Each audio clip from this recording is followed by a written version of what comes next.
అబ్రాము యొక్క పేరు మునుపు అబ్రాము. అబ్రాము అని దేవుడు ఆ పేరును మార్చాడు. తల్లిదండ్రులు ఒక పేరు పెడితే, సమాజము ఒక జీవితాన్ని ఇస్తే, సృష్టికర్త అయినటువంటి దేవుడు పేరు మార్చాడు. ఒక అద్భుతమైనటువంటి జీవితాన్ని కూడా ప్రసాదించాడు.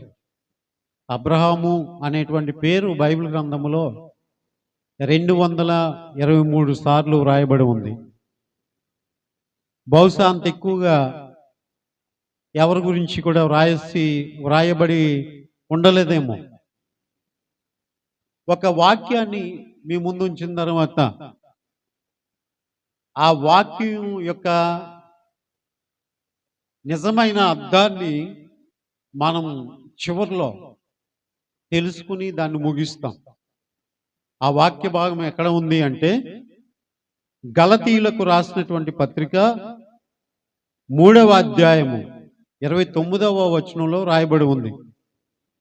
గలతీయులకు రాసినటువంటి పత్రిక 3వ అధ్యాయము 29వ వచనం. మీరు క్రీస్తు సంబంధులైతే ఆ పక్షమందు అబ్రహాము యొక్క సంతానమై ఉండి వాగ్దాన ప్రకారము వారసులై ఉన్నారు. ఇది చాలా లోతైన అర్థాన్ని ఇచ్చేటువంటి వాక్య భాగం. మీరు క్రీస్తు సంబంధులైతే, క్రీస్తు ఎవరిని బట్టి, ఎవరి ద్వారా మనకి పరిచయం అయ్యాడు అంటే, అబ్రహామును బట్టి, ఇస్సాకును బట్టి, యాకోబును బట్టి, దావీదును బట్టి, మరియా యేసేపులను బట్టి, యేసుక్రీస్తు ఆ యొక్క సంతానమందు శరీరధారిగా జన్మించి మనకు రక్షకుడిగా పరిచయం అయ్యారు. అయితే మీరు క్రీస్తు సంబంధులైతే, నిజముగా మనం అందరము కూడా మారు మనసు, రక్షణ, క్రీస్తు నా కొరకు పుట్టి ఉన్నాడు, క్రీస్తు నా కొరకు చనిపోయి ఉన్నాడు, మరి క్రీస్తును నా యొక్క రక్షకుడిగా నేను ఎరిగి ఉన్నాను, నేను క్రీస్తు సంబంధిని అని ఒకవేళ మనము అనుకుంటే, మనము క్రీస్తు సంబంధులమే అయితే, ఆ పక్షమందు అబ్రహాము సంతానం అవుతామట. మనం ఎవరు సంతానం అవుతామట? అబ్రహాము సంతానం అవుతామట. మన తల్లిదండ్రులు అడుగుతారు కొంతమంది, మీ సంతానం ఎంతమంది? ఎంతమంది అయితే అంతమంది చెప్తారు. మరి మీరు ఎవరి సంతానం అని మనల్ని అడుగుతారు. అప్పుడు ఫలానా స్త్రీ పురుషుల సంతానం అని మనం చెప్తా ఉంటుంటాం.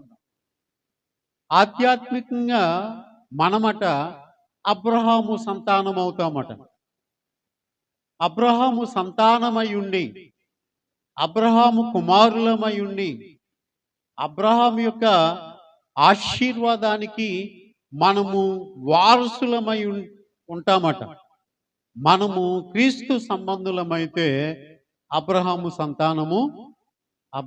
సంతానమైతే అబ్రహాము తోటి వారసులమాట, ఆశీర్వాదానికి వారసులమాట.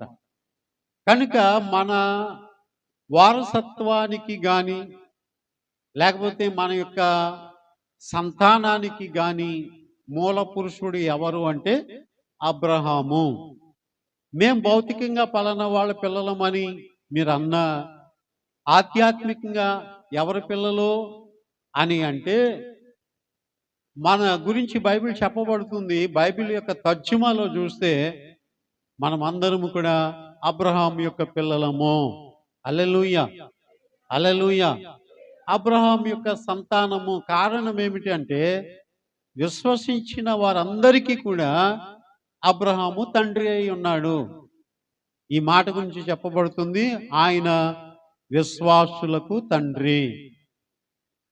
ఈరోజు మీరు వింటున్నారు, అలాగే కొంతమంది వినబోతూ ఉన్నారు. ఇందులో కొంత వాక్యం, కొంత బైబిల్ చరిత్ర, లేకపోతే కొంత బ్యాక్ హిస్టరీ, కొంత థియాలజీ, కొంత వివరణ కూడా ఇచ్చినట్లయితే విశ్వాసులైనటువంటి వారికి మాత్రమే కాదు, మరలా ఈ యొక్క వాక్యాన్ని ఎవరైనా బోధించాలి అనుకుంటే వాళ్ళకి చాలా ఇన్ఫర్మేషన్ అందుతుంది ప్రియులారా. అందుచేత వింటున్న మనమందరం కూడా ఎంతో ధన్యులం. దేవునికి స్తోత్రం. వినబోతూ ఉన్నటువంటి వారికి ఎంతో అమూల్యమైనటువంటి సమాచారం కూడా అందించబడబోతూ ఉంది ప్రియులారా. ఈ అబ్రహాము ఏ ప్రాంతానికి చెందినటువంటి వాడు? భూమి మీద ఆయా దేశాలు ఉన్నాయి కదా. అయితే భూమి మీద మెసొపొటేమియా అనేటువంటి ఒక దేశం ఉంది. దాన్ని ఇంచుమించుగా ఏమని చెప్తారు అంటే, ఆదిలో దేవుడు ఏదేను తోటను నిర్మించినటువంటి ప్రదేశము అని చెప్తారు ప్రియులారా. ఈ మెసొపొటేమియా ప్రాంతములో, కల్దీల ప్రాంతములో ఊరు అనేటువంటి ఒక ఊరికి చెందినటువంటి వాడు ఏమండి ఈ యొక్క అబ్రహాము ప్రియులారా. అయితే అబ్రహాము ఈ మెసొపొటేమియాలో కల్దీల ఊరు ప్రాంతానికి చెందినవాడై ఉంటూ ఉన్నాడు కదా.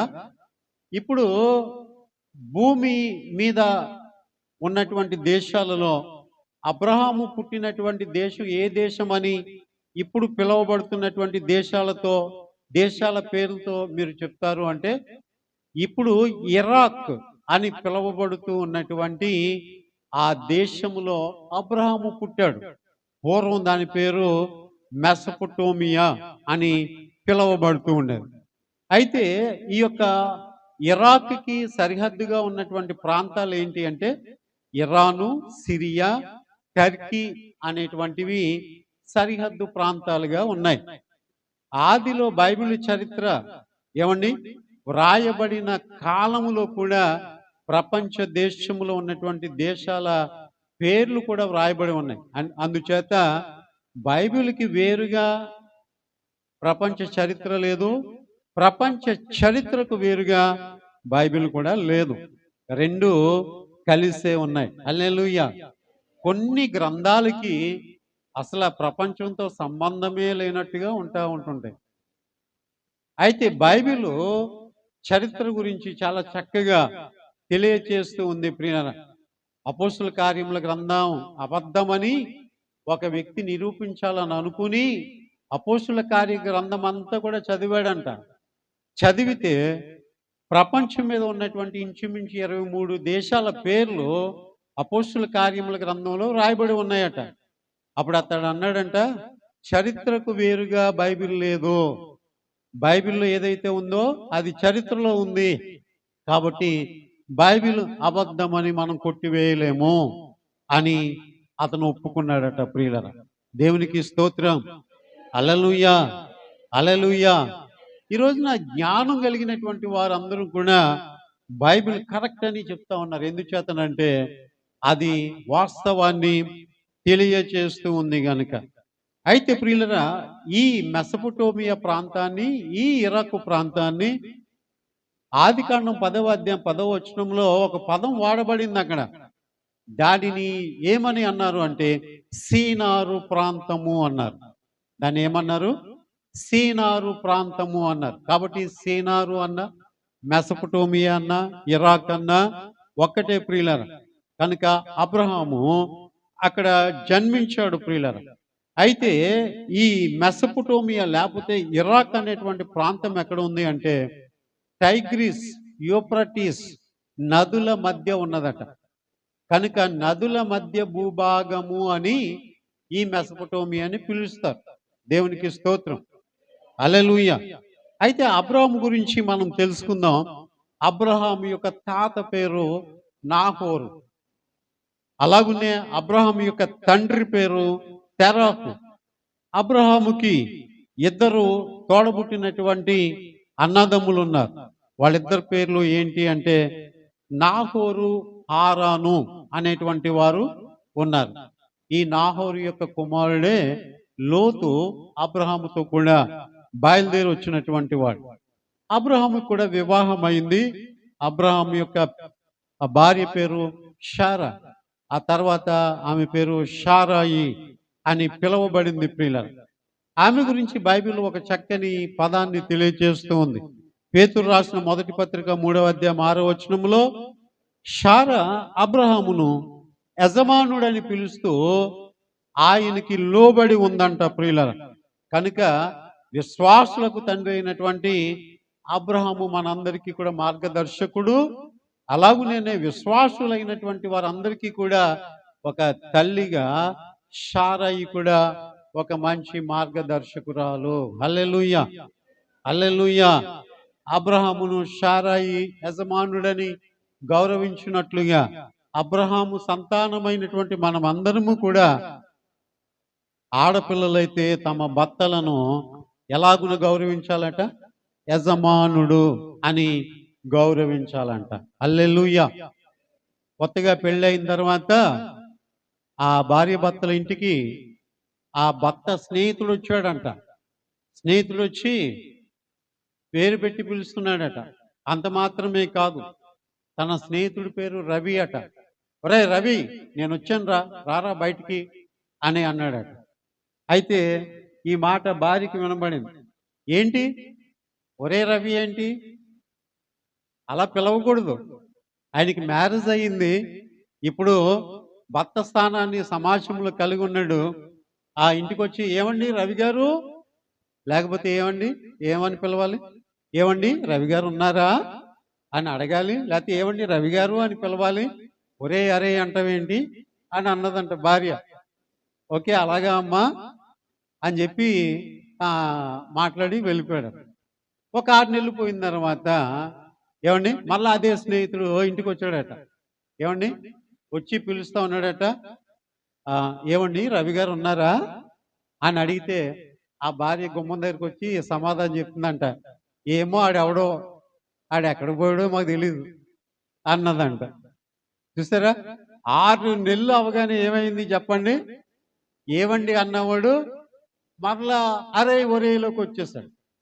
కారణం ఏమిటి అంటే ఆ భార్య భర్తల మధ్య సరైనటువంటి అండర్స్టాండింగ్ లేదు. ఒకవేళ అతను ఒసే అంటున్నాడేమో, ఈవిడేమో ఒరే అంటుందేమో. అందుచేత ఆడెవడో మాకు తెలియదు, ఆడెప్పుడో వస్తాడు ఎప్పుడో పోతాడు. ఇంటి పట్టు ఉండేవాడు కాదు కాబట్టి భార్య దృష్టికి ఏమైపోయాడు? అరే ఒరే అయిపోయాడు. అట్లా కాదు ప్రియులరా, ఆ రోజుల్లో మరి నాగరికత లేకపోయినా, ఎంత గొప్ప సంస్కృతి లేకపోయినా, ఎంత గొప్ప టెక్నాలజీ లేకపోయినా ఏమని పిలిచిందంట? షారా అబ్రహామును యజమానుడు అని పిలిచిందంట.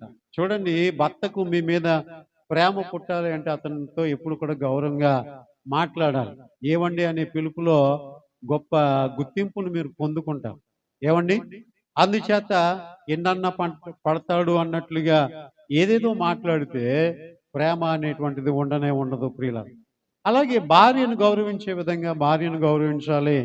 భర్తకి ఇచ్చే గౌరవాన్ని కూడా భర్తకు ఇస్తా ఉండాలి ప్రియులారా.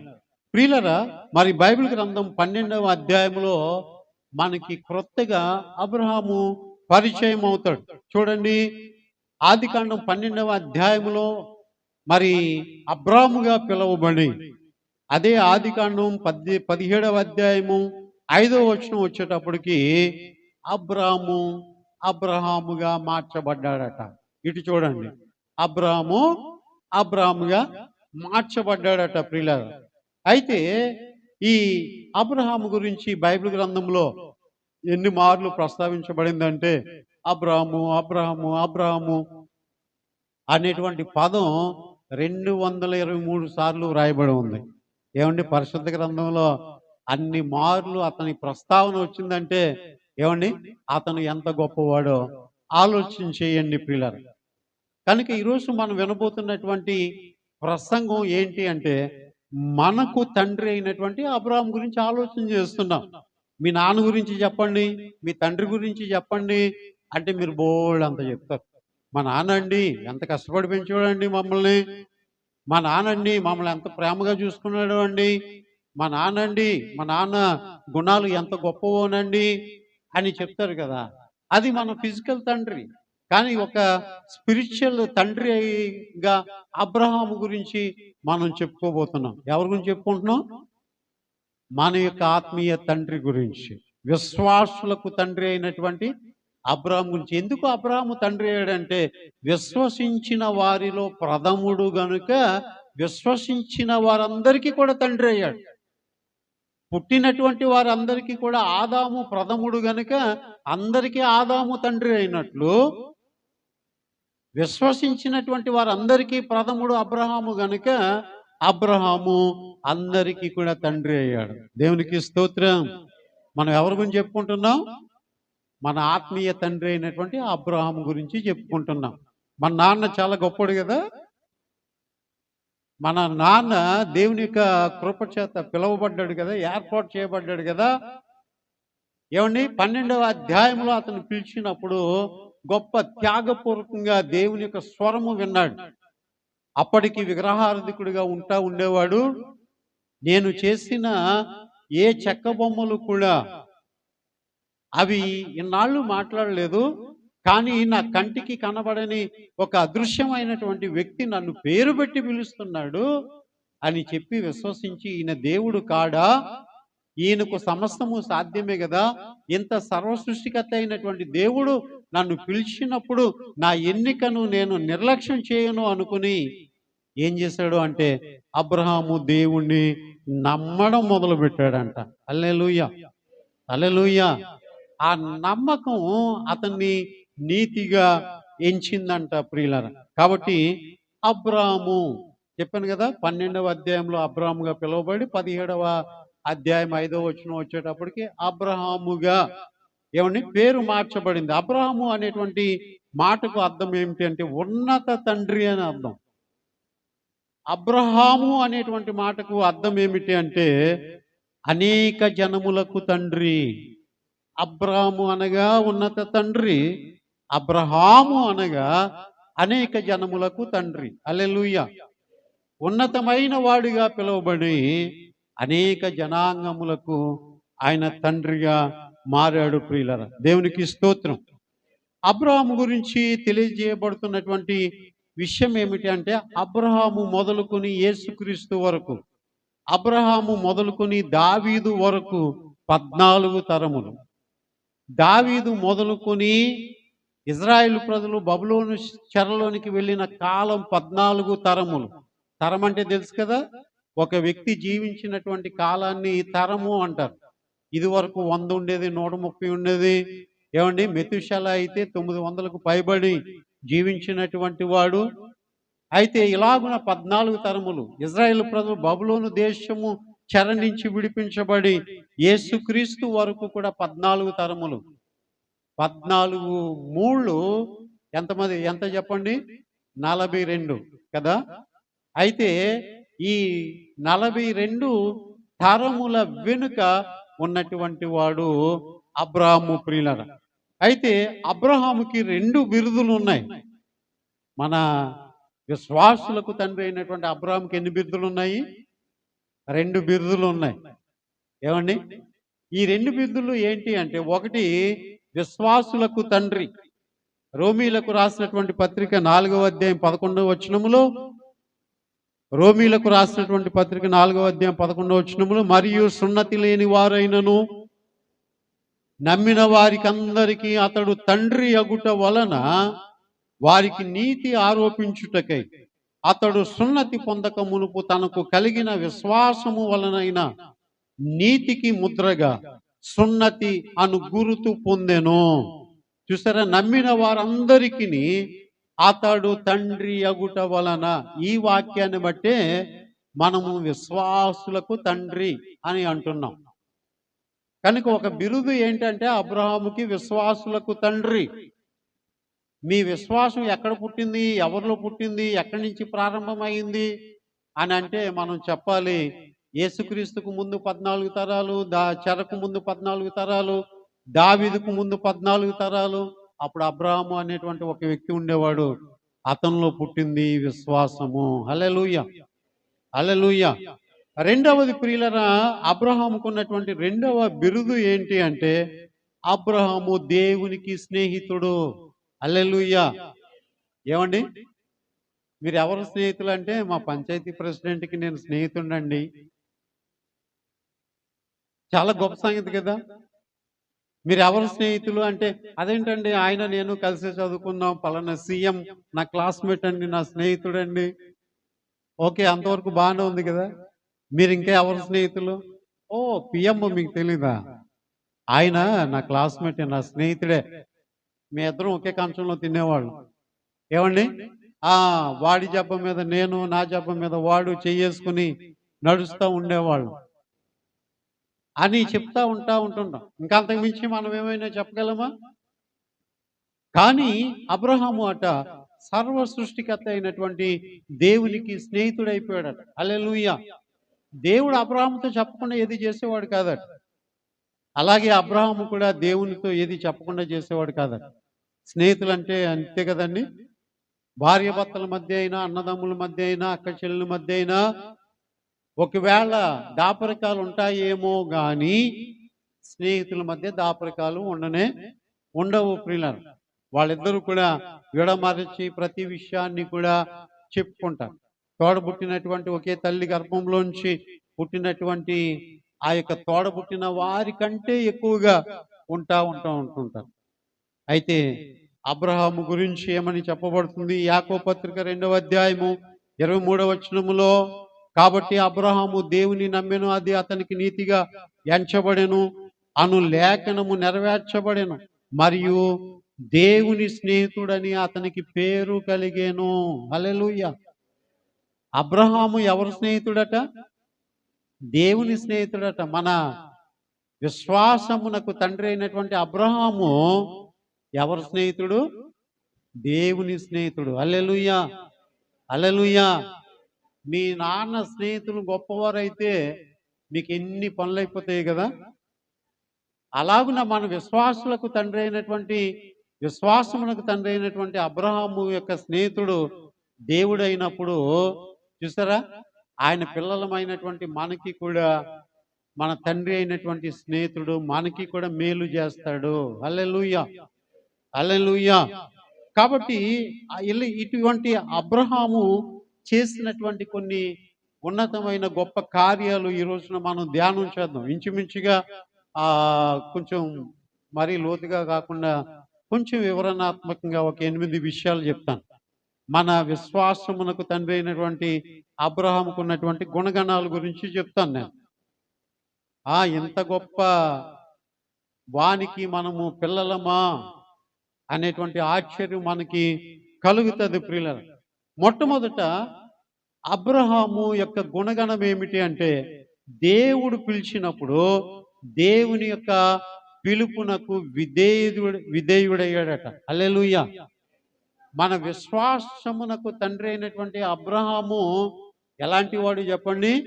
దేవుని యొక్క పిలుపుకు విధేయుడైనటువంటి వాడు. హెబ్రీలకు రాసినటువంటి పత్రిక 11వ అధ్యాయము 8వ వచనములో ఈ విధంగా సెలవియ్యబడుతుంది. అబ్రహాము పిలువబడినప్పుడు విశ్వాసమును బట్టి ఆ పిలుపునకు లోబడి తాను స్వాచ్ఛముగా పొందనై ఉన్న ప్రదేశమునకు బయలు వెళ్ళాను, మరియు ఎక్కడికి వెళ్ళవలెనో అది ఎరుగక బయలు వెళ్ళాను.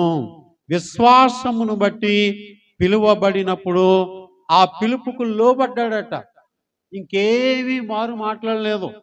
అబ్రహామా, నీకున్నటువంటి నీ జనులను విడిచిపెట్టి, నీ స్వగ్రామాన్ని విడిచిపెట్టి, నీ ఆస్తిని విడిచిపెట్టి, ఏమండి నీ బంధువర్గాన్ని విడిచిపెట్టి నువ్వు రా, నేను చూపించే దేశానికి అని అంటే, ఏమండి ఇంకేమైనా అన్నాడా అబ్రాహాము? నాయనా, వెళ్తే ఏమొస్తుంది, వస్తే ఏమొస్తుంది, ఎందుకు నన్నే పిలిచావు?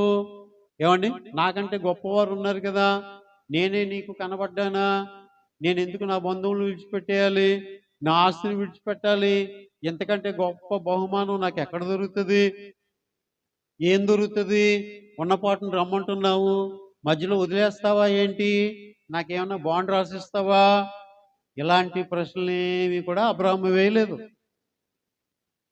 అందుచేతనే ఆయన విశ్వాసులకు తండ్రి అయ్యాడు. హల్లెలూయా. హల్లెలూయా. కనుక ప్రియులారా, ఆ పిలిచిన పిలుపుకు అబ్రహాం ఏం చేయబడ్డాడట? విశ్వాసమును బట్టి లోబడ్డాడట. అందుచేత బైబిల్ గ్రంథంలో అపోస్తులైనటువంటి పౌలు హెబ్రీయులకు రాస్తూ 11వ అధ్యాయంలో విశ్వాస వీరుల యొక్క జాబితాను పొందుపరిచినప్పుడు అబ్రహాము గురించి ప్రస్తావించకుండా ఉండలేకపోయాడు. హల్లెలూయా, హల్లెలూయా. కనుక లోబడినటువంటి వ్యక్తి అబ్రహాం ఎవరు చెప్పండి? లోబడినటువంటి వ్యక్తి. ఏమంటే మన తండ్రి లోబడినటువంటి వాడైతే మనం కూడా లోబడినటువంటి వారంగా ఉండాలి కదా. కొంతమంది గురించి అంటా ఉంటుంటారు, పండిత పుత్ర పరమసుంట అంటారు. అంటే ఆ మాటకు అర్థం ఏంటో తెలుసా? తండ్రి ఏమో పండితుడు, కొడుకేమో శుంఠ అని అర్థం. శుంఠ అంటే పనికి రానోడు అని అర్థం. తండ్రి ఎవరు? పండితుడు. కుమారుడు ఎవడు? శుంఠ. అలాగున మన విశ్వాసులకు తండ్రి అయినటువంటి అబ్రాహాము గొప్ప పండితుడు, లోబడినటువంటి వాడు. మరి ఆ లోబడే స్వభావం మనకి కూడా ఉండాలి ప్రియులారా. అబ్రాహాము పేరు చెప్పుకొని మనం లోబడని వారం అయితే అబ్రాహాం పేరు చెప్పుకోవడంలో గొప్పతనం ఏముంది?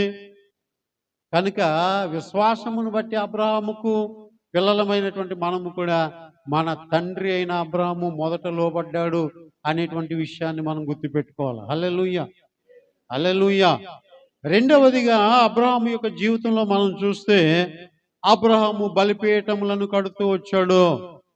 దేవుడు ప్రత్యక్షమైన ప్రతిసారి కూడా ఆయన బలిపీఠములను కట్టి అక్కడ ప్రార్థన చేస్తూ వచ్చాడు. అబ్రాహాము కట్టినటువంటి బలిపీఠాలలో ప్రాముఖ్యంగా 2 ప్రదేశాల్లో కట్టాడు. ఒకటి షెకెములో కట్టాడు, రెండవది బేతేలులో కట్టాడు. హల్లెలూయా. మన విశ్వాసమునకు తండ్రి అయినటువంటి అబ్రాహాము దేవుడు ప్రత్యక్షమైనప్పుడు బలిపీఠములను కట్టి ప్రార్థన చేసిన రీతిగా మనము కూడా దేవుడు ప్రత్యక్షమైన ప్రతిసారి కూడా మన హృదయంలో బలిపీఠాలను కట్టాలి. వెంటనే మోకరించాలి, వెంటనే ప్రార్థన చేయాలి. ఆ రోజు అబ్రాహాము బలిపీఠములను కట్టి బలిని అర్పించిన రీతిగా జిహ్వ ఫలముగా, ఏమంటే సర్వాంగ హోమముగా మనలను మనమే దేవునికి అర్పించుకోవాలి. హల్లెలూయా. మొట్టమొదటి మాట ఏంటి చెప్పండి? ఏమండి, ఇన్ని విషయాలు నేను చెప్పుకుంటూ వస్తున్నాను కదా, నా మైండ్లో ఉండాలి పని. నేను రాసుకున్నాను కాబట్టి ఉన్నాయి. మీరు కూడా రాసుకుంటే మీ దగ్గర కూడా ఉంటాయి. ఏమండి, మర్చిపోయినా రాసుకున్నవి మరలా మనకి గుర్తు చేస్తాయి. హల్లెలూయా, హల్లెలూయా. ఒకటి విధేయత చూపించినటువంటి వాడు, రెండవది బలిపీఠములను కట్టినటువంటి వాడు, మూడవదిగా మనం చూస్తే చూడండి విశ్వాసముతో వేచి ఉన్నటువంటి వాడు. హల్లెలూయా, హల్లెలూయా.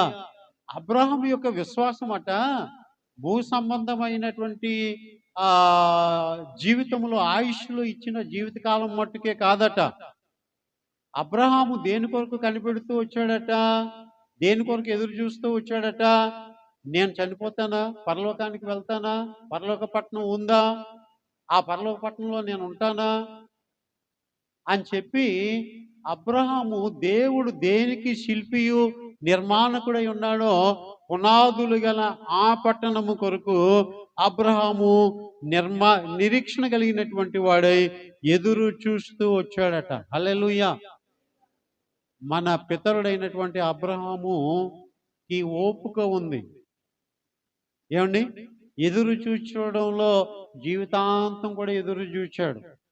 ఏలయనగా భూమి మీద తాము పరదేశులము యాత్రికులమై ఉన్నామని ఎరిగి, వారికంటూ భూమి మీద ఏది స్థిరమైనది శాశ్వతమైనది లేదని ఎరిగి వారు గుడారాల్లోనే నివసిస్తూ వచ్చారట ప్రియులరా. హల్లెలూయా, హల్లెలూయా. మనమైతే ఏమనుకుంటున్నాం? అబ్రహాము పిల్లలమే కానీ భూమి మీద ఈ జీవితం కొరకు మనకు ప్రాకులాట్. అది కొన్నాం కాదు, ఇది కొన్నాం కాదు, ఇది సంపాదించాం కాదు, అది సంపాదించాం కాదు. ఈ ప్రయత్నంలో దేవునికి దూరం చేసుకుని లోకానికి దగ్గరైపోయి ఆఖరికి నిత్యత్వాన్ని పోగొట్టుకుంటున్నామేమో. కానీ మన పితరుడు, మన యొక్క విశ్వాసమునకు తండ్రి అయినటువంటి అబ్రహాము అలాంటి వాడు కాదు. హల్లెలూయా. భూమి మీద ఉన్నది అశాశ్వతమని ఎరిగి శాశ్వతమైన ఆ పట్టణం కొరకు ఎదురు చూశాడట. హల్లెలూయా. మనం కూడా ఆయన పిల్లలమైతే మనం కూడా ఏం చూడాలా? ఏమండి, చాలామంది ఉంటా ఉంటుంటారు. ఏమని అంటే క్రైస్తవులు అంటారు, భూమి మీద మన జీవితం శాశ్వతం కాదని అంటారు. కానీ ఎల్లప్పుడూ కూడా సంపాదించుకునే ప్రయత్నంలోనే ఉంటారు. ఈ సంపాదించుకునే ప్రయత్నం ఆఖరికి దేవునికి దూరం అయిపోతున్న వారు గమనించుకోరు. కనుక ప్రియులారా, ఒకడు లోకమునంతటిని కూడా సంపాదించుకుని తన ప్రాణమును పోగొట్టుకుంటే ఏం లాభము అన్నట్లుగా, ఏం సంపాదించుకుంటే ఏం లాభం? ఆఖరికి నీ ప్రాణాన్ని కానీ పోగొట్టుకుంటే కనుక ఆత్మను రక్షించుకో, ప్రాణాన్ని నిత్య జీవం కొరకు కాపాడుకో. దేవునికి స్తోత్రం. హల్లెలూయా. ఇక 4వదిగా చూస్తే అబ్రహాం యొక్క విశ్వాసం ఎంత గొప్పది అంటే, తనకున్నటువంటి ఏకైక కుమారుడైనటువంటి ఇస్సాకును బలిగా అర్పించడానికి వెనుకంజ వేయలేదు. హల్లెలూయా. అంటే తనకున్నది దేవుడు అడిగినప్పుడు ఇవ్వడానికి వెనుకంజ వేయలేదు. అంతెందుకు, నీ ఆస్తిలో నీవు సంపాదించిన దాంట్లో 10 వంతులలో 1 వంతు దేవునికి ఇయ్యి అంటే కూడా మనం ఇవ్వడానికి వెనుకంజ వేస్తాం. కానీ అబ్రహాం అయితే తనకున్న ఏకైక కుమారుని, 10 మంది కుమారులు 1 కుమారుడిని కాదు, 2 కుమారులు 1 కుమారుని కాదు, తాను ఎంతో ప్రేమించుచున్న ఏకైక కుమారుణ్ణి దేవునికి అర్పించుట్లో వెనుకంజ వేయలేదు. ప్రతిదానికి కూడా మీకు వాక్య భాగాన్ని చూపిస్తా ఉన్నాను. యాకోబు పత్రిక 2వ అధ్యాయం 21వ వచనములో, యాకోబు పత్రిక 2వ అధ్యాయం 21వ వచనములో మన పితరుడైన అబ్రహాము తన కుమారుడైన ఇస్సాకును బలిపీఠము మీద అర్పించినప్పుడు అతడు క్రియల వలన నీతిమంతుడని తీర్పు పొందలేదా? హల్లెలూయా, హల్లెలూయా. క్రియల వలన అబ్రహాములో క్రియలు ఉన్నాయి. మనలో క్రియలు ఎక్కడ ఉన్నాయండి? దేవుని కొరకు ఏదైనా పని చేసావా? ఏమండి, దేవుని కొరకు ఏదైనా పాటుపడ్డావా? విశ్వాసానికి సంబంధించిన క్రియలు ఏమైనా చూపించు. లేదండి, మీరు అలా అంటారు ఏంటండి? పొద్దున్న లేసి ఒక అరగంట ప్రార్థన చేస్తానండి, ఒక 2 అధ్యాయాలు చదువుతానండి, ఏమండి వీలైతే సువార్త ప్రకటిస్తానండి, నా దగ్గర 2 ఉంటే ఒకటి ఎవరికైనా ఇస్తానండి, ఎవరైనా రోగగ్రస్తులైతే పరామర్శిస్తానండి, ఎవరైనా ఇబ్బందులు ఉంటే సహాయపడతానండి, సంఘ కార్యక్రమాల్లో నా తోడ్పాటును అందిస్తానండి, 10వ వంతు నేను సంఘానికి ఇస్తానండి. ఇలాంటి క్రియలు ఏమైనా మనలో ఉన్నాయా? విశ్వసించిన అబ్రహాము యొక్క ఆశీర్వాదానికి నేను కూడా వారసునే అనుకుంటే క్రియలుంటేనే నీకు వారసత్వం. హల్లెలూయా, హల్లెలూయా. కాబట్టి ఇస్సాకును బలి అర్పించినప్పుడు అతడు క్రియల వలన నీతిమంతుడని తీర్పు పొందాడట. కనుక మన పితరుడైనటువంటి అబ్రహాం యొక్క గుణగణాల్లో ఏమండి 4, ఒకటి ఏం చెప్పాను చెప్పండి? లోబడుట. 2వది ఏం చెప్పాను చెప్పండి? బలిపీఠములు కట్టుట. 3వది విశ్వాసముతో వేచి ఉండడం. 4వది ఇస్సాకును బలిగా అర్పించడం. 5వది ప్రియులరా, దేవునికి ఆతిథ్యం ఇచ్చినటువంటి వాడట. ఎవరికి ఇచ్చాడు అబ్రహాము? మన పితరుడైనటువంటి అబ్రహాము ఎవరికి ఆతిథ్యం ఇచ్చాడు? ఏమండి, మనమైతే ఏం చేస్తాం? యేసుక్రీస్తు ప్రభుల వారు చెప్పారు, మిమ్మల్ని మళ్ళా విందుకు పిలిచే వారినే మీరు మీ విందుకు పిలువుట వలన ఏం లాభం? మిమ్మల్ని ఎవరు ఎన్నడూ పిలవలేనటువంటి వారికి మీరు విందు ఇవ్వండి అన్నాడు. అంటే దాని అర్థం ఏంటంటే, ఫంక్షన్ల పేరిట, ఏమండి, లేకపోతే పార్టీల పేరిట, పండగల పేరిట మీలో మీరు వండుకుని తినేయడమే కాదు, మీకు ఎన్నడూ పెట్టలేనటువంటి అనాథులకు పెట్టండి అని అర్థం. మనం అదే చేస్తున్నాం కదండి. ఏం చేస్తున్నాం? క్రిస్మస్ అంటే, ఈస్టర్ అంటే, గుడ్ ఫ్రైడే అంటే, ఇంకేముంది, జనవరి 1 అంటే మనం అందరం కూడా డబ్బులు వేసుకుని మనం తినేసి వెళ్ళిపోతాం. కానీ బైబిల్ అలా చెప్పట్లేదు. ఏం చెప్తుంది అంటే, మీకు ఎన్నడూ కూడా పెట్టలేనటువంటి వారికి వెళ్ళి పెట్టండి అని చెప్తా ఉంది. దేవుని మహిమ కలుగును గాక. ఇంచుమించుగా జనవరి 1, అలాగే ఈస్టరు, ఇంకా ఏంటి చెప్పండి, క్రిస్మస్, ఇంకోటి చేసుకుంటే చర్చ్ యానివర్సరీ డే, సంవత్సరానికి 4 మార్లు కూడా మనం చర్చిలో ఉంటుంటాం. అయితే సంవత్సరానికి ఒక మారైనా బీదలకి మనం పెట్టగలిగామంటారా? పండగ పేరట వేసుకునేటువంటి డబ్బులే నెలకి ఒక మారు వేసుకుని ఒక సెకండ్ సాటర్డే ఇదివరకు మనం చేసినట్లు చేయగలిగితే మంచిది కదా. మన పితరుడైనటువంటి అబ్రహాం అట దేవునికి ఆతిథ్యం ఇచ్చినటువంటి వాడట, అంటే తన స్నేహితునికి ఆతిథ్యం ఇచ్చినటువంటి వాడట. హల్లెలూయా. అది చేయాలి, ఇది కూడా చేయాలి. ఏమంటే యేసుప్రభు వారు అన్నారు, ఈమె ఇంత ఖర్చు పెట్టి ఈ విలువైన అత్తర్ని ఎందుకు యేసుప్రభు యొక్క నెత్తి మీద పోసి లేకపోతే పాదాల మీద పోసి వ్యర్థపరుస్తుంది, బీదలకు ఇవ్వచ్చు కదా. అంటే బీదలు ఎల్లప్పుడూ మీతో ఉంటారు, నేను ఉండను. నాకు చేయవలసి వచ్చినప్పుడు మరి నాకు చేయండి, అలాగే నేను బీదలకి చేయవలసి వచ్చినప్పుడు బీదలకి కూడా చేయండి. హల్లెలూయా. మనకి మనమే చేసుకుంటాం తప్ప మనం బీదలకి చేయం. మనం దేవునికే చేస్తాం తప్ప బీదలకి మనం చేయం. కనుక బీదలైనటువంటి వారికి కూడా చేయాలి. మన పితరుడైనటువంటి అబ్రాహాము ఎవరికి ఆతిథ్యం ఇచ్చాడు? ఏమండి? తన స్నేహితుడైన దేవునికి, లేకపోతే తన సృష్టికర్త అయినటువంటి దేవునికి ఆతిథ్యం ఇచ్చాడు. నేను అంటున్నాను, వింటున్నా మీతోటే కాదు, ఈ వీడియో చూస్తున్న ప్రతి ఒక్కరిని కూడా నేను అడుగుతా ఉన్నాను. సంవత్సరానికి ఒక్కమారైనా పాస్టర్ గారి యొక్క కుటుంబాన్ని పిలిచి, అయ్యా దైవ సేవకుడా నా ఇంట్లో అడుగుపెట్టి భోంచేసి వెళ్ళు అని చెప్పిన దాఖలాలు ఉన్నాయా? ఎక్కడైనా ఉన్నాయంటారా? ఒకవేళ సువార్త కూడికి అయితే మాత్రం ఆ రోజు పాస్టర్ గారు వస్తే అందరితో పాటు టిఫిన్ కానీ ఇంట్లో కొంచెం భోజనం పెట్టకూడదా? భోజనం లేక అడగట్లేదు. ఆతిథ్యం ఇచ్చినప్పుడు దేవుడు అబ్రాహామును దీవించి వెళ్ళాడట. హల్లెలూయా, హల్లెలూయా. పిలిచాడు కానీ ఆ రోజున ఒక ప్రత్యేకమైనటువంటి రీతిలో శారం ఎక్కడుంది? మేము దీవించాలా ఆమెను. ఏమండి? కుటుంబ యజమాని కష్టపడి తెస్తే, తన కష్టార్జితంలోంచి తెస్తే, ఆ ఇంటిలో స్త్రీ వండి పెడితే, ఏమండి ఆ రోజున అబ్రాహాం యొక్క సంపద ఆ యొక్క పశువులైతే, ఆ వండి తెచ్చింది శారా అయితే ఆ కుటుంబానికి దీవెన రాలేదా? శారమునేమని అన్నాడు దేవుడు ఆ రోజు? వచ్చేయాట నీ కౌగిట్లో కుమారుడు ఉంటాడు. ఆ రోజు రండయ్యా, కాళ్ళు కడుక్కోండి అయ్యా, చెట్టు కింద విశ్రమించండి అయ్యా, ఇదిగో ఇప్పుడే భోజనం తెస్తాను, మీరు తినాలి వెళ్ళాలి అని అని ఉండకపోతే, వచ్చినటువంటి వాడిని వచ్చినట్టే పంపించేసి ఉంటే ఆ ఆశీర్వాదం వచ్చి ఉండేదంటారా? వచ్చి ఉండేదంటారా? పాస్టర్ గారు దశభాగాలు అడిగేస్తారు, కూటికి కరువాసినట్లు భోజనాలు అడుగుతారు, గుడ్డకి కరువాసినట్లు బట్టలు పెట్టాలంటారు. ఏమండి? అంటే మరి విశ్వాసం ఎత్తేనే వీళ్ళు బతుకుతున్నారు, లేకపోతే బతుకులేదు వీళ్ళు. ఇలాంటి పనికి మాలిన మాటలు కొంతమంది. అలా అనుకోవద్దు ఎప్పుడు. పోషించేవాడు దేవుడు, కానీ నీకు అటువంటి ఆధిక్యత దేవుడిస్తున్నాడు సేవకుని ద్వారా. నమ్మితే దేవునికి స్తోత్రం చెప్పండి. బాధగా ఉంటే నెమ్మదిగా చెప్పండి, అది కరెక్ట్ అయితే గట్టిగా చెప్పండి. నిజమేనంటారా నేను చెప్పింది? అబద్ధం అంటారా? దేవునికి మహిమ కలుగును గాక. మన పితరుడైనటువంటి అబ్రహాము దేవునికి ఆతిథ్యం ఇచ్చినటువంటి వాడు. నువ్వెవరికి ఇస్తున్నావు ఆతిథ్యం? నువ్వెవరికి ఇస్తున్నావు ఆతిథ్యం?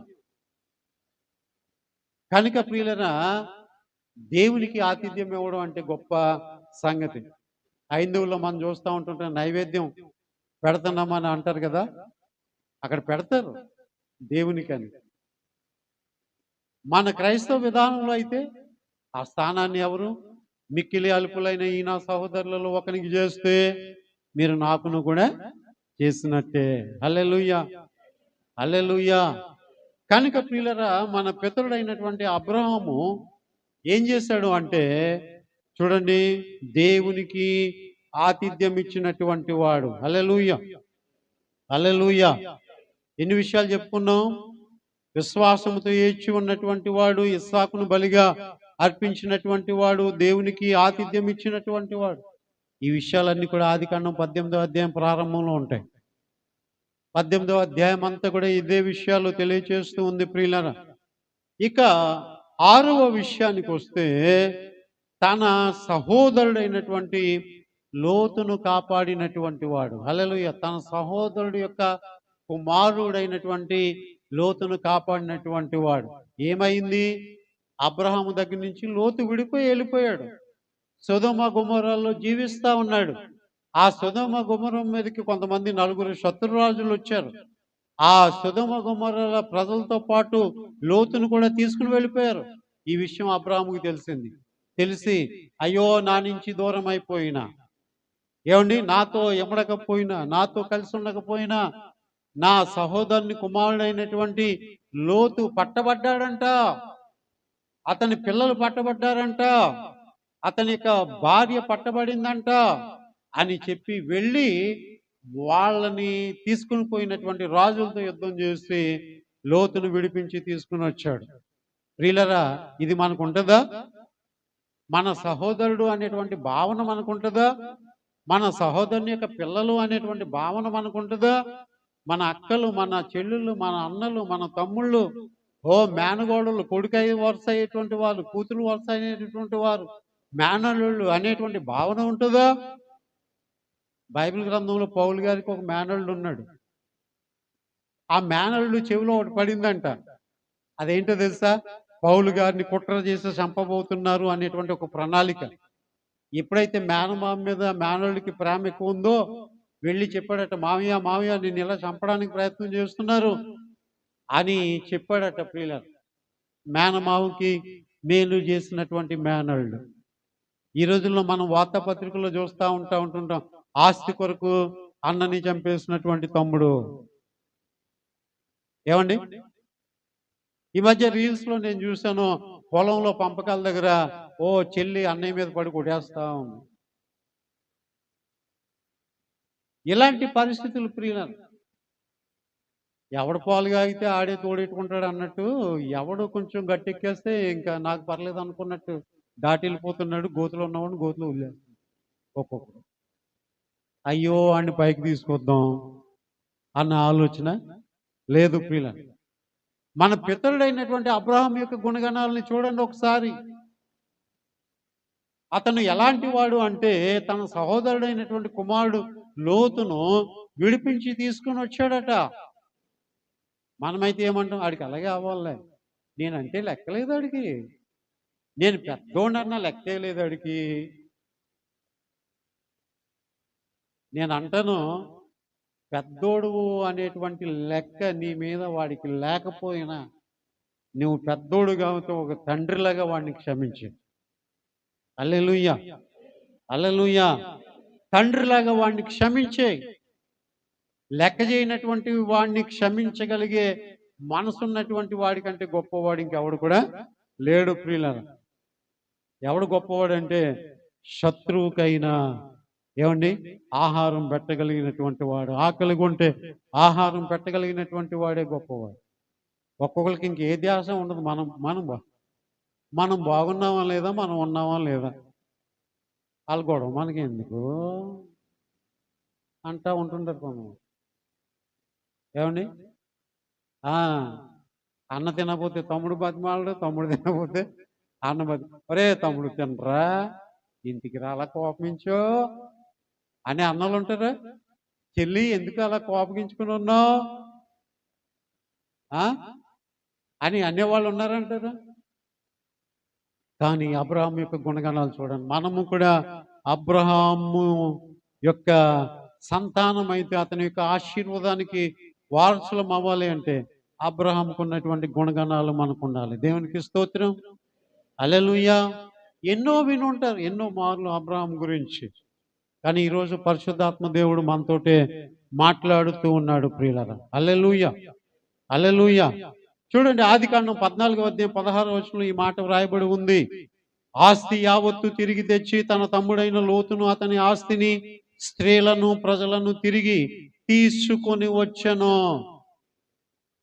అయ్యో మా తమ్ముడు పట్టబడ్డాడంట అని అబ్రహాము బయలుదేరి యుద్ధం చేసి తీసుకొని వచ్చాడు. ఏమండి, ఒక్క పూట కానీ వస్తే ఎంత బరువు అయిపోయినట్టు ఫీల్ అయిపోతారో కొంతమంది. ఒక్క పూట చూడడానికి ఒక్క పూట హాస్పిటల్లో ఉన్నటువంటి వారిని పరామర్శించడానికి ఎంత బరువో. అబ్రాహాం పిల్లలేనా వీళ్ళు? ఏమండి, విశ్వాసులకు తండ్రి అయినటువంటి అబ్రాహాం పిల్లలేనా వీళ్ళు? పైగా ఏమనుకుంటారు, మేము క్రీస్తు సంబంధులమండి, అబ్రహామును బట్టి క్రీస్తు సంబంధులమండి. క్రీస్తు సంబంధమా, దెయ్యానికి సంబంధమా? ఒకసారి మనం ఆలోచించాలి. ప్రేమ తత్వం అనేటువంటిది మనలో ఉండాలి. హల్లెలూయా, హల్లెలూయా. ప్రియులారా, నేను నేర్చుకుంటున్నాను. నేను నేర్చుకుంటూ ఉండేటప్పుడు గత దినాలన్నీ కూడా చాలా బుద్ధిహీనంగా ప్రవర్తించాను అనిపిస్తూ ఉంది. నిజమే. ఇప్పుడున్నటువంటి జ్ఞానం, ఇప్పుడున్నటువంటి పరిపక్వత అప్పుడు ఎందుకు లేదు? ఇప్పుడున్నది కొంచెమే, ఇంకెంత ఉందో అంతలోకి నేను ఇంకా ఎందుకు వెళ్ళలేదు అనేటువంటి భావన కలుగుతూ ఉంది ప్రియులారా. హల్లెలూయా, హల్లెలూయా. కనుక అబ్రహాం యొక్క గుణాన్ని గురించి ఆలోచన చేయండి. విరోధంగా వెళ్ళిపోయినటువంటి, దూరం అయిపోయినటువంటి, సహవాసం నుంచి ఎడబాటైపోయినటువంటి తన లోతును ప్రేమిస్తూ, తన తమ్ముడు కొడుకైనటువంటి లోతును ప్రేమిస్తా ఉన్నాడు. హల్లెలూయా. అంతేకాదు ప్రియులరా, ఈ లోతు నివసిస్తున్నటువంటి పట్టణం మీదకి అగ్ని గంధకాలు కురిపించబోతున్నాను అని అబ్రహాముతో దేవుడు చెప్పాడు.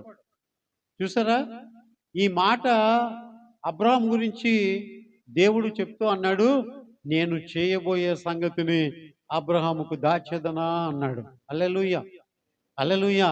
అరే, నా స్నేహితుడైన అబ్రహాముకి చెప్పకుండా నేను చేస్తానా?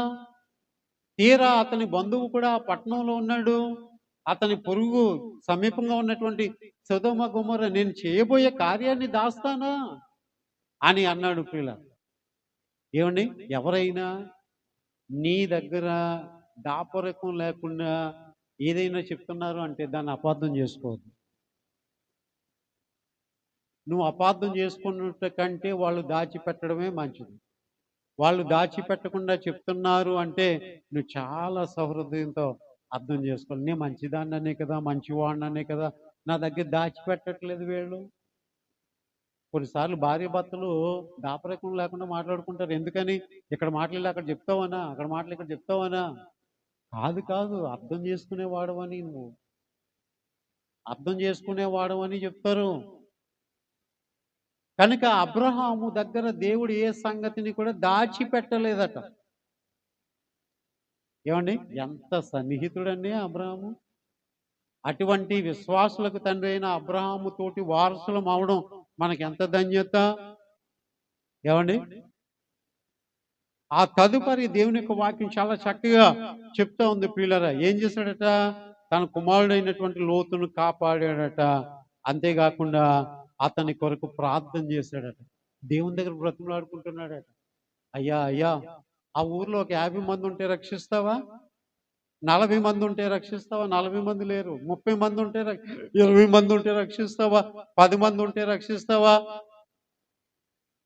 నా సహోదరుడు యొక్క కుమారుడు సొదొమ గొమొర్రా వెళ్ళాడు, కనీసం 50 మంది అయినా అవ్వకుండా ఉంటాడా? ఆ ఇద్దరు కూతుళ్ళకి పెళ్లి చేయకుండా ఉంటాడా? ఇద్దరు అల్లుళ్ళు రాకుండా ఉంటారా? వారికి పిల్లలు పుట్టకుండా ఉంటారా? వీళ్ళందరూ కలిపి దాసదాసీలు కలిపి ఒక 50 మంది కాకుండా ఉంటారా? అక్కడ కూడా పిలుపుని బట్టి పిలువబడిన అబ్రహాము తోటి వారసుడు అవ్వడానికి నేను నమ్మిన దేవుణ్ణి అక్కడ కూడా ఆరాధన చేస్తున్నాడేమో అని అబ్రహాం యొక్క హృదయంలో తపన. కానీ 10 మంది కూడా లేరు. ఆఖరికి ఎంత మట్టుకు తగ్గించుకున్నాడో తెలుసా? తన తమ్ముడు సహోదరుడి కొరకు దుమ్మును ధూళినైనటువంటి నేను నీ దగ్గర తెగించి మాట్లాడుతున్నాను. ప్రభువా, నీ కోపం వచ్చి కానీ నన్ను కొడతావేమో, అయినా పర్లేదు, ఇదిగో నాశనం అయిపోతున్నటువంటి పట్టణంలో నా సహోదరుడు కుమారుడైనటువంటి లోతు నశించిపోవడానికి ఇష్టం లేదని ప్రార్థన చేస్తున్నాడట. నేను అడుగుతున్నాను, మీ సహోదరుల కొరకు మీరు ఎప్పుడైనా ప్రార్థన చేస్తున్నారా? 100కి 1,00,00,000కి ఒకసారా? ఒకే రక్తం పంచుకుని పుట్టారు కదా, ఒకే కడుపు నుంచి వచ్చారు కదా. ఏమండి, ఏమైనా ప్రార్థన చేస్తున్నారా వాళ్ళ గురించి? వాళ్ళ గురించి ఏమైనా త్యాగం చేస్తున్నారా? వాళ్ళకి ఏమైనా సహాయపడుతున్నారా? ఏమండి, అబ్రహామును గురించి, అబ్రహామును చూసి మనం తెలుసుకోవాల్సినటువంటి విషయం ఏంటంటే, తనకు పట్టని విషయం అది, అసలు పట్టని విషయం. కానీ పట్టించుకొని ప్రార్థన చేస్తున్నాడు. ప్రార్థన చేయాలి ప్రియుల. నీ గురించి, నీ తరపు వారి గురించి.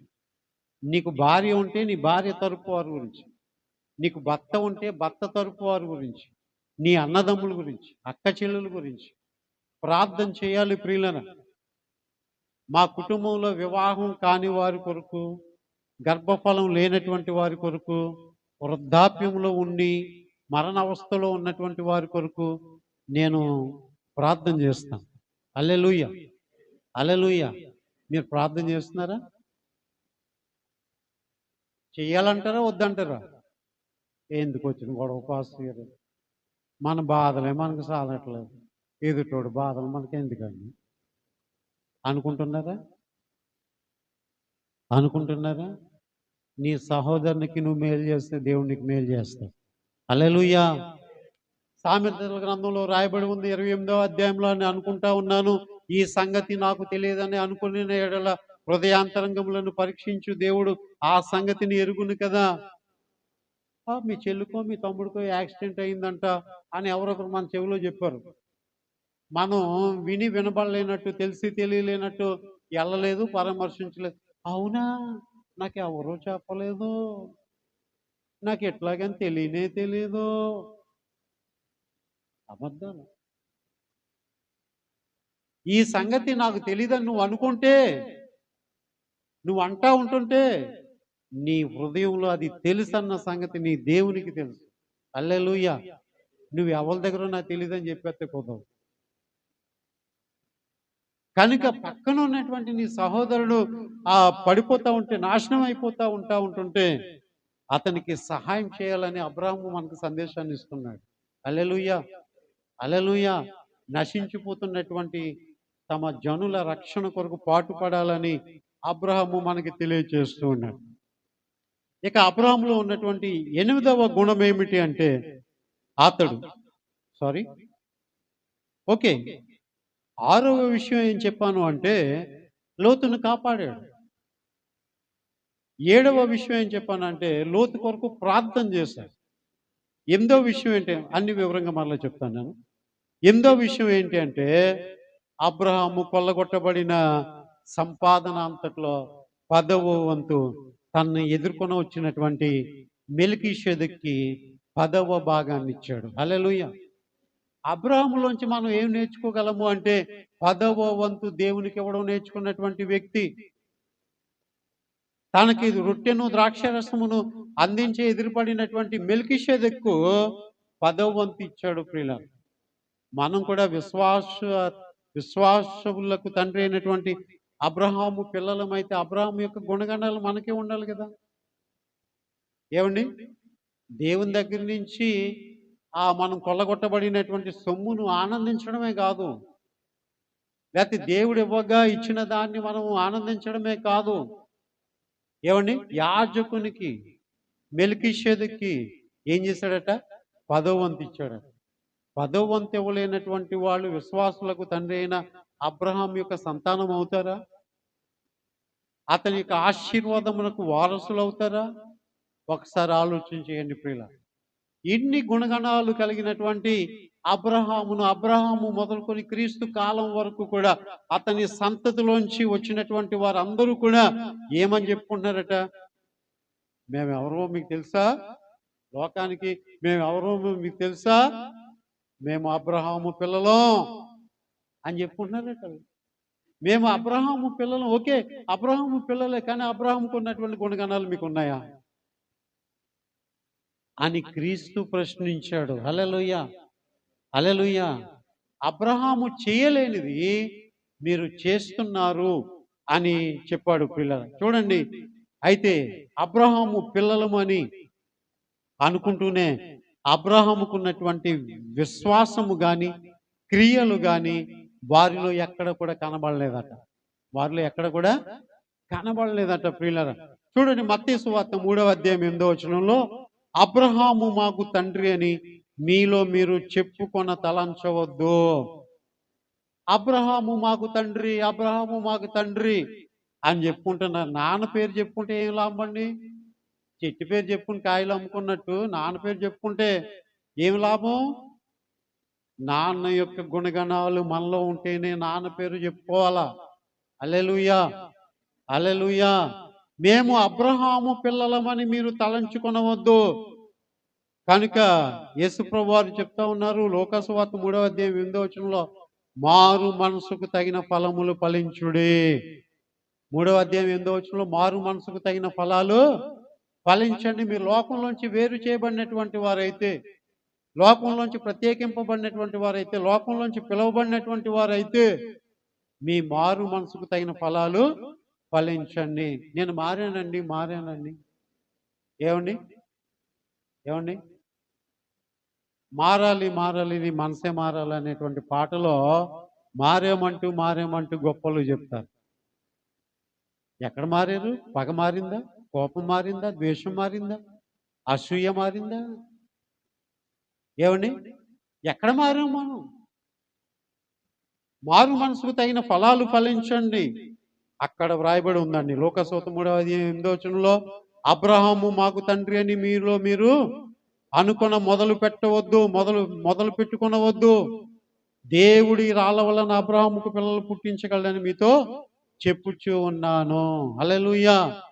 ఫలించిన అబ్రహాము పిల్లలమని చెప్పుకుంటూ ఫలింపు లేని జీవితం మీలో ఎలా అని దేవుడు అడుగుతా ఉన్నాడు పిల్లలు. నిజమే, ఈ ప్రశ్న మనందరికీ కూడా.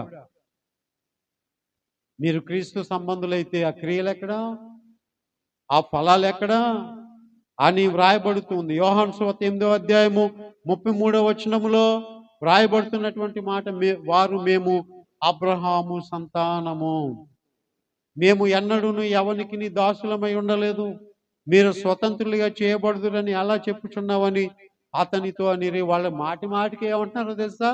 మేము ఎవరు అనుకుంటున్నాం? అబ్రహాము సంతానం, దేవుని చేత పిలువబడిన అబ్రహాము సంతానం. మా తండ్రి ఎంత గొప్పవాడు అనుకుంటున్నారు మీరు అని వాళ్ళు అంటూ వచ్చారట. చూడండి, మా తండ్రి అయిన అబ్రహాము ఎవరికి దాసుడై ఉండలేదు, కానీ వీళ్ళు అన్నిటికీ దాసులైపోయారు. మతానికి దాసులైపోయారు. ఏమండి చిల్లర వ్యాపారానికి దాసులైపోయారు. ఏమండి అధికారానికి దాసులైపోయారు. ఆధిపత్యానికి దాసులైపోయారు. ఏమండి ఇక ఆచార వ్యవహారాలకి దాసులైపోయారు. మేము ఎవరికి దాసులు కాదన్నారు. మళ్ళీ వాళ్ళు, ఏం బాబు ఫ్రీగా ఉన్నావా అంటే, నేను చాలా ఫ్రీగా ఉన్నానండి, మరి నీ స్నేహితుడితో వెనకాల వెళ్ళిపోతున్నావు అంటే, ఆడి మాట కొట్టేయలేకపోతున్నానండి. అదా ఫ్రీగా ఉండడం అంటే? అదా లిబర్టీగా ఉండడం అంటే? అదా స్వతంత్రంగా ఉండడం అంటే? నీ మట్టుకు నువ్వు స్వతంత్రుడు అయితే నీ నిర్ణయం ప్రకారమే నడుచుకో, కానీ నువ్వు ఇంకోటి దాసుడు అయితే వాడి ప్రకారంగా నడుచుకుంటావు. కనుక వీళ్ళు లోకాచారాలకి దాసులైపోయారు. పైగా అబ్రహాము యొక్క సంతతికి మేము వారసులమని చెప్పుకుంటా ఉన్నారు. యోహాను సువార్త 8వ అధ్యాయం 37వ వచనంలో రాయబడుతుంది, మీరు అబ్రహాము సంతానమని నాకు తెలియను, అయినను మీలో నా వాక్యము నాకు చోటు లేదు గనుక నన్ను చంప వెదుకుచున్నారు. మీరు అబ్రహాము సంతానమని నాకు తెలుసు, కానీ మీలో ఏం లేదు? అబ్రహాములో వాక్యం ఉంది కానీ మీలో వాక్యం లేదు. అబ్రహాము పిల్లలమని చెప్పుకుంటున్నారు కానీ అబ్రహాములో వాక్యం ఉంది, కానీ మీలో వాక్యం లేదు. ఏమండి మీ నాన్న అలాంటోడు కాదురా, మీ నాన్నలా మీరు లేరురా అంటున్నాడు యేసయ్య ఇక్కడ. ఏమండి లోకం కూడా కొన్నిసార్లు మనల్ని ఏమన్నా అంటా మీరు క్రైస్తవులు కదా, మరి అదేంటి అంటుంటారు కొన్ని మార్లు. మీరు క్రైస్తవులు కదా, అదేంటి మరి అట్లా అంటుంటారు కొన్ని మార్లు.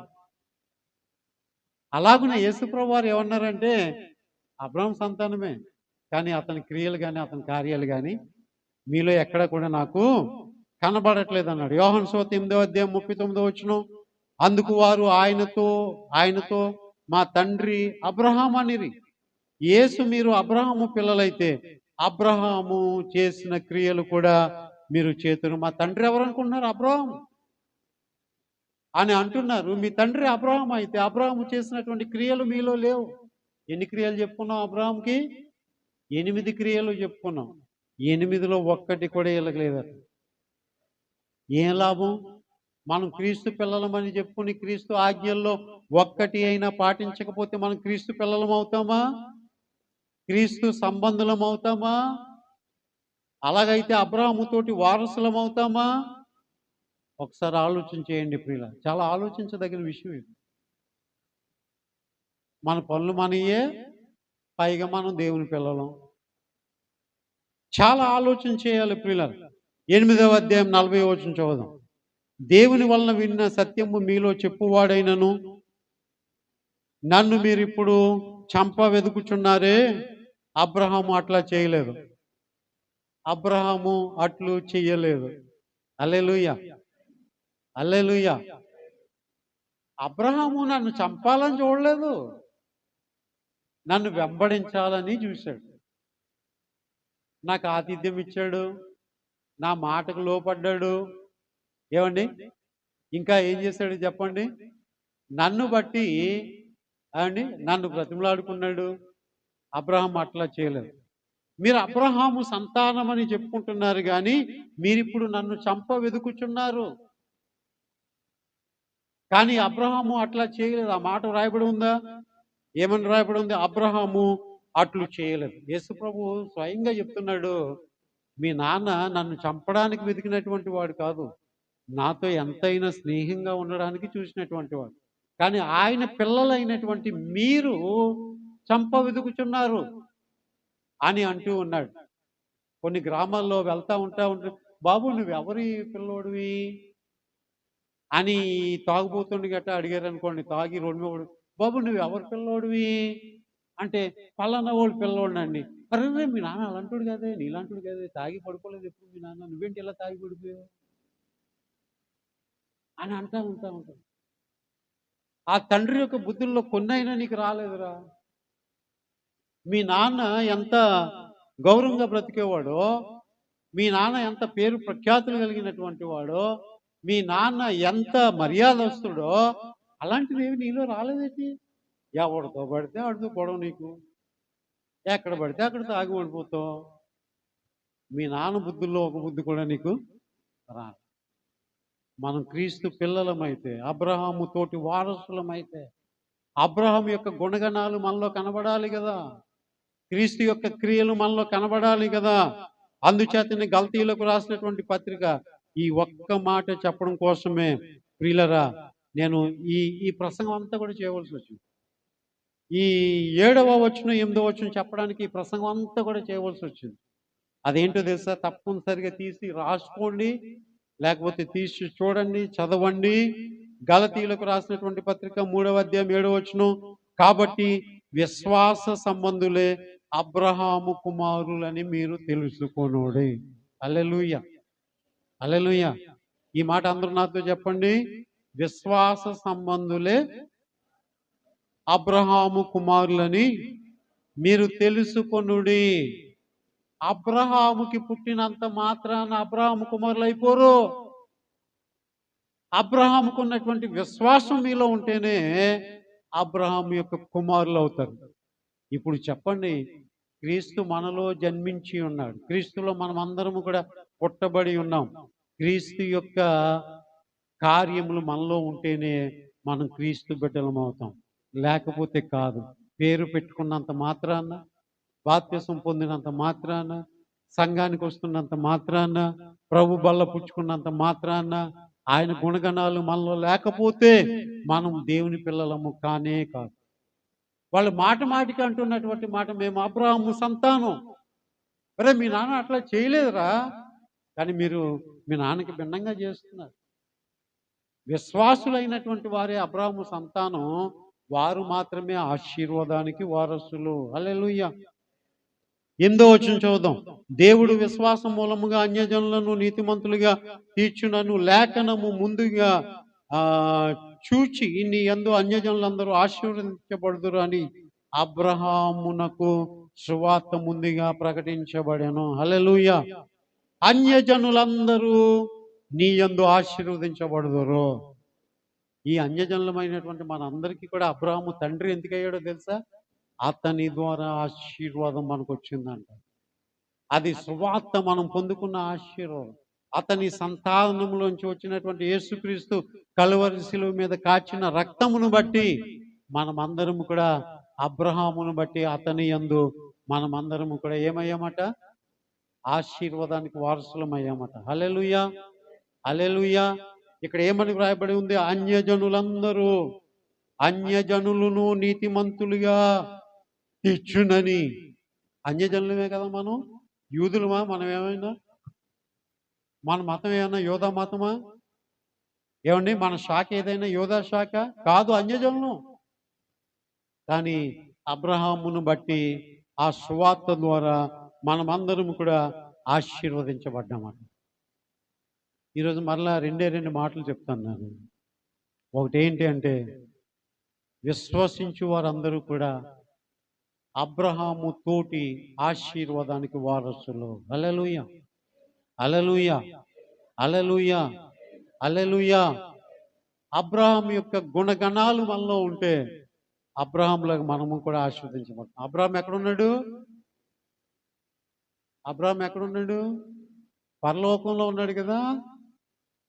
లాజరు చనిపోయి ఎక్కడున్నాడు? అబ్రహాము కుడి పార్శ్వమున ఉన్నాడు. అంటే అబ్రహాం ఎక్కడున్నాడు? దేవుని దగ్గర ఉన్నాడు. హల్లెలూయా, హల్లెలూయా. అబ్రహామును బట్టి మనం అందరం కూడా ఆశీర్వదించబడ్డాం. అబ్రహాము యొక్క గుణగణాలు మనలో ఉంటే మనము కూడా మన తండ్రి ఉన్న స్థానంలో మనం ఉంటాం. హల్లెలూయా. మనము తండ్రి ఉన్నటువంటి స్థానంలో మనం ఉంటాం. కాబట్టి నేను క్రీస్తు సంబంధిని, నేను అబ్రహాం సంబంధిని అంటే కాదు, మారు మనసుకు తగిన ఫలాలు ఫలించండి. హల్లెలూయా, హల్లెలూయా. కనుక ప్రియులారా, అబ్రహాం యొక్క గుణగణాలు మనం విని ఉన్నాం. దాని ప్రకారంగా మనం జీవించగలిగితే మనము కూడా అబ్రహాము తోటి వారసులం అవుతాం. దేవుడి మాటలు దీవించి ఆశీర్వదించును గాక. ఆమేన్. కళ్ళు మూసుకొని ప్రార్థన చేసుకుందాం.